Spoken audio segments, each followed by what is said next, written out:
gumagawa ako ng sambong na pampausok, yung nasa gitna, dahon ng bawang at saka dahon ng laurel. Ito yan siya, oh.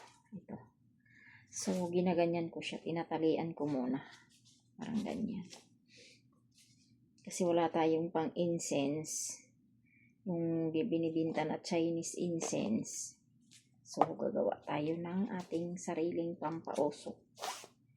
So, maganda to pampausok sa loob ng bahay. Hindi lang ang sambong, hindi lang pang gawing tea. Maraming paggagawaan ng sambong. Pampaligo, ayan, yung bagong panganak or yung galing ka sa sakit tapos gusto paliguan ka na. So, alam ko yung ano na yun, yung sahog na pampaligo. So, ito naman na aking ginagawa ay pampausok.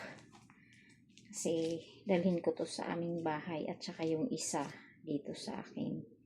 Kasi nagpapausok ko pag yung may mga lucky charm na binibili ko. So, pinapausukan ko muna siya ng mga ganito. Yung kagaya ng ganito na lucky charm.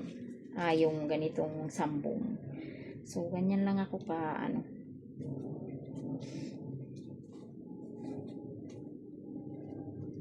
dinudubli ko siya pag tali para matibay. Dahil marami dito sa kapitbahay, yung sa kaibigan ko. Naghihingi naman ako pag kumukuha. Ngayon di ako naghingi. Kusa na lang ako kumuha. Marami naman eh. Minsan kasi pinuputol niya, sayang naman. Yan. Kung gusto nyo din ng ganito, gumawa din kayo. Yan o. Diba? So, pag magpausok ka na, sindihan mo lang. Kasi mayroon na siyang balat ng bawang sa loob, mayroon ng dahon ng paminta. So, dahon ng paminta, pampaano din yan, pampantaboy ng mga negatibong enerhiya, kung ano yung nasa loob ng bahay mo, mga negatibo. Magpausok ka para lumayo. And thank you so much for watching. Bye-bye. Gagawa din kayo. Ayan, nakagawa ko ng dalawang pampausok.